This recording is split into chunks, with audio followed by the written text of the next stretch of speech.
श्री स्वामी समर्थ अवधूत चिंतन श्री गुरुदेव दत्त तुम्हा सगळ्यांचं आपल्या चॅनलमध्ये स्वागत करते।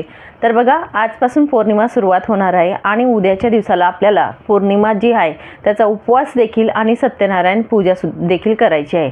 आता बऱ्याच महिलांचा असा प्रश्न असतो की ताई, सत्यनारायण पूजा ही उद्या का करायची, आज पौर्णिमा लागत आहे तर आज संध्याकाळी करू शकत नाही का? तसेच आपण संकल्पयुक्त सत्यनारायण पूजा केल्याने आपल्याला बरेचसे प्रॉब्लेम जे असतात, आर्थिक प्रॉब्लेम असू द्या, आपल्या घरात जर दुखणं चालू असेल, आजारपण असेल, कटकटी असतील, ह्या कमी होण्यासाठी खूप महत्त्वपूर्ण असे सत्यनारायण पूजा आपल्या घरात जर 12 महिन्याला 12 सत्यनारायण केले तर नक्कीच याचा परिणाम छान पद्धतीने आपल्याला बघायला मिळत असतो। तसेच तुम्हाला सांगेल बघा, आपण जी सेवा करत असतो, पूजा करत असतो, सत्यनारायण पूजा करत असतो, त्याचं फलप्राप्ती आपल्याला का मिळत नाही? की बऱ्याच महिला बोलतात, ताई मी करते तरी सुद्धा फरक जाणवत नाही, अशा गोष्टी का घडत असतात? ही संपूर्ण माहिती आजच्या व्हिडिओमध्ये होणार आहे आणि महत्त्वपूर्ण माहिती म्हणून नक्कीच जाणून घ्या। आणि तुमच्याकडून अशा चुका होत असतील तर या टाळायचा नक्कीच प्रयत्न करा, तेव्हाच आपल्याला फलप्राप्तीही मिळत असते। तर बघा, आता आपल्या विषयाला सुरुवात करते। तर पौर्णिमा जी आहे ती आज लागणार आहे 2/1/2026 आणि संध्याकाळी 6 वाजून म्हणजे संध्याकाळी 6:54 मिनिटांनी पौर्णिमा ही चालू होणार आहे। तर उद्या 3 जानेवारीला 3:33 मिनिटांनी पौर्णिमा संपणार आहे आणि सत्यनारायण पूजा देखील आपल्याला उद्या करायची, उपवास देखील उद्याच्या दिवसाला करायचा आहे। आता बऱ्याच महिलांचा मला प्रश्न आला की ताई, उद्या का करायची? कारण संध्याकाळी तर आज पौर्णिमा लागत आहे, मग आज सत्यनारायण का पूजायचा नाही? उद्या पौर्णिमा लवकर संपणार आहे 3:33 मिनिटांनी। तर तुम्हाला सांगेल, आपण सत्यनारायण पूजा ही केव्हा करत असतो तर प्रदोष काळामध्ये करत असतो, बरोबर? आणि आपली पौर्णिमा जी आहे ती लागणार आहे 6:54 मिनिटांनी, म्हणजे प्रदोष काळ जो असतो तो सुरू होऊन संपणार आहे अगदी, आणि तेव्हा आपली पौर्णिमा लागणार आहे। तर या सत्यनारायण पूजेला अर्थ राहणार नाही। सत्यनारायण पूजा ही जी हिंदू धर्मानुसार आपण बघत असतो, तर हिंदू धर्मानुसार उगवत्या सूर्याच्या वेळेत जी तिथी असते त्याला आपण पूजा केलेली चालत असते। म्हणून उद्या सकाळी जी तिथी आहे ती पौर्णिमेची आहे, उद्या संध्याकाळी आपल्याला सत्यनारायण पूजा करायची, उपवास देखील उद्या करायचा आहे। हे झालं। त्यानंतर बघा, आपल्या घरामध्ये सत्यनारायण पूजा केल्याने सर्वप्रथम तुम्हाला सांगेल कोणते लाभ आपल्याला बघायला मिळतात किंवा संकल्पयुक्त आपण कशा करू शकतो। नवीन वर्ष आपलं सुरुवात झालेलं आहे 2026, पहिला सत्यनारायण आपला जानेवारी महिन्यातला येत आहे, पौर्णिमा जी आहे पहिली। तर याला आपल्याला ज्या सेवा आहेत त्या तर आपण सगळ्या ज्या पौर्णिमेला करत असतो त्या तर करायच्याच आहेत, पण तुम्हाला सांगेल आपण संकल्प जर आपण उद्याच्या दिवसाला केला आणि आपण जर म्हटलं की मी 12 महिन्याच्या किंवा 12 पौर्णिमा मी करत आहे, तुमच्या घरात जे काही प्रॉब्लेम असतील ते आपण संकल्पमध्ये सांगावे, त्यासाठी मी करत आहे अशा पद्धतीने आपण सांगावं, तुमचं नाव, गोत्र्याचं नाव घ्यावं आणि उद्याच्या दिवसापासून तुम्ही सुरुवात करावी। प्रत्येक पौर्णिमेला आपल्याला सत्यनारायण पूजा ही आपल्या घरामध्ये करायची आहे, हे लक्षात घ्या। पण सर्वप्रथम सांगेल, जर सुतक विटाळ असेल तर तेव्हा चालत नाही, मात्र आपण काउंट करून ठेवायच्या। ही पौर्णिमा तुम्हाला चालेल, पुढच्या महिन्याची चालणार नाही, किंवा जर उद्या तुम्हाला सुतक असेल तर पुढच्या महिन्यापासून तुम्ही सुरुवात करू शकता। पण अशा मोजून तुम्हाला 12 पौर्णिमा करायच्या आहेत। 12 पौर्णिमा सत्यनारायण पूजा जी असते ती यथाशक्ती तुमच्या मनापासून करायची आहे। सत्यनारायण पूजा केल्याने आपल्या घरामध्ये बघा, जे धान्य असतं, आपण बोलतो बघा, जे घरचं असतं ते पुरत असतं, पण विकतचं असतं ते पुरत नाही। कितीही आणा तुम्ही ते पुरत नाही, आणि विकतचं जे धान्य असतं त्याला नाना प्रकारचे हात लागलेले असतात, म्हणून त्याची पूजा करणं ते टोकलेलं असतं बघा। दुकानात ज्या वस्तू असतात त्या टोकलेल्या असतात, कोणी म्हणतं हे असंच आहे ते तसंच आहे, किती लोकांच्या नजर असतात त्यावरती। त्यामुळे ते टोकलेलं धान्य जे असतं ते आपल्या घरात येत असतं आणि ते आपल्याला पुरत नाही। म्हणून आपल्याला सत्यनारायण पूजा केल्याने त्यामध्ये बघा, गहू असतात, तांदूळ असतात, आपण रवा जो बनवतो तो शिरा बनवत असतो, या सगळ्या गोष्टींची पूजा त्यामध्ये होत असते। आणि सर्वप्रथम तर बघा, सत्यनारायणचे जे अध्याय असतात ते पठण करत असतो, आरती आपण करतो, याने सुद्धा भगवान विष्णूंची आपल्या घरामध्ये पूजा होत असते पौर्णिमेला। आणि ज्या घरामध्ये भगवान विष्णूंची पूजा होते त्या घरामध्ये माता लक्ष्मी ह्या विराजमान होत असतात। या सत्यनारायण पूजामध्ये बघा, गणपती बाप्पांची आपली सर्वप्रथम आपण पूजा करतो सुपारी स्वरूपात, त्यानंतर कुलस्वामिनीची पूजा करतो आणि वरुण देवतांची सुद्धा पूजा करत असतो।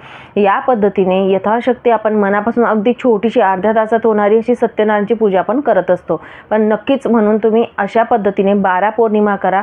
तुमच्या घरातील जे धनधान्य असेल त्यांची पूजा यामध्ये होत असते। श्रीयंत्र असेल तर श्रीयंत्राला आपल्याला कुंकुमार्चन करायचं आहे। माता लक्ष्मीची सुद्धा सेवा भगवान विष्णूंबरोबर होत असते आणि त्यामुळे आपल्या घरात या गोष्टी केल्याने धूप, दीप, तुपाचा दिवा आपण प्रज्वलित करणे, ह्या गोष्टी घडल्यामुळे आपोआपच आपल्या घरामध्ये सकारात्मक लहरी ज्या असतात त्या येत असतात, ऊर्जा आपल्या घरामध्ये येत असते. ठीक आहे, तर त्यामुळे आपण सत्यनारायण पूजा या पौर्णिमापासून सुरुवात करू शकतात. संकल्पयुक्त करा.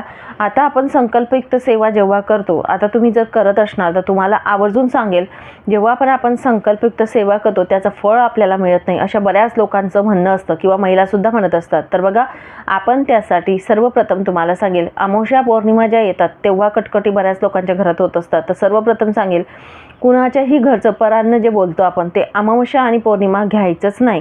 दररोजच्या जीवनामध्ये तर घ्यायचंच नाही आहे, पण सांगेल तुम्हाला संकल्पयुक्त सेवा आवर्जून तुम्ही जर चालू करणार असणार किंवा केलेली असेल, हीच नाही सत्यनारायण पूजेचीच नाही तर इतर सेवासुद्धा तुमच्या जर संकल्पयुक्त असतील तर परान्न घेऊ नका.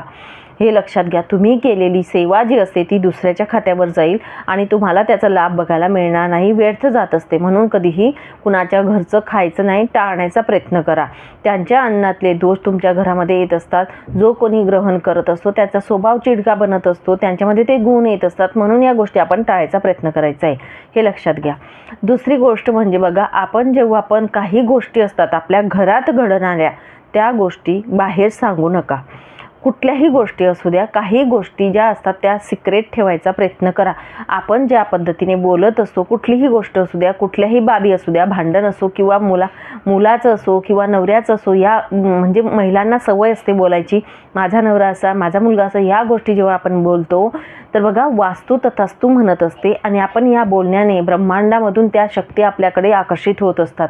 म्हणून कधीही काही असू द्या, फक्त आपण पॉझिटिव्ह बोलायचा प्रयत्न करायचा आहे आपल्या घरामध्ये, की कधीतरी माझ्या घरात चांगलंच होत आहे, या गोष्टी बोलायच्या आहेत. कधीही वाईट बोलू नका. वाईट बोलल्याने वाईट परिणाम आपल्या घरामध्ये होत असतात. दुसरी म्हणजे अजून पुढची गोष्ट मी तुम्हाला सांगेल बघा, एक गोष्टी आवर्जून तुम्ही पाळायच्या आहेत. ती म्हणजे कोणती? तुम्ही जेव्हा पण कुठलीही सेवा संकल्पयुक्त करत असताना, आता सत्यनारायण पूजा तुम्ही करणार आहात तर आपली सेवा पूर्णत्वाला जात नाही तोपर्यंत तुम्ही कोणाजवळ बोंबाटा करू नका, की मी ही सेवा करते, ह्या कामासाठी करते, ही सेवा करते, ह्या कामासाठी करते. हे कधीही करू नका. तुम्ही या पद्धतीने जर गेलं तर तुमच्या सेवेचं कोणाचं मन कसं आहे ते आपल्याला माहिती नसतं, पण कोण काय बोलेल, कोण काय विचार करेल, त्यापेक्षा ती सेवा गुपित ठेवायचा प्रयत्न करा. आता तुम्ही बोलाल की ताई तुम्ही अनुभव वगैरे सांगता किंवा तुम्ही पण सांगत असता किंवा इतर गोष्टी ऐकत असतो की कोणी हे असं सांगतं, कोणी हे बघा, जेव्हा आपण सेवा करत असतो, सेवा केल्यानंतर जेव्हा आपली सेवा पूर्णत्वाला जात असते, त्याचं फल आपल्याला मिळत असतं, बरोबर. तेव्हा आपण ती जी सेवा असेल त्या सेवेचं आपल्याला फळ काय मिळालं, ती सेवा काय असेल ती दुसऱ्याला सांगायचं आपण.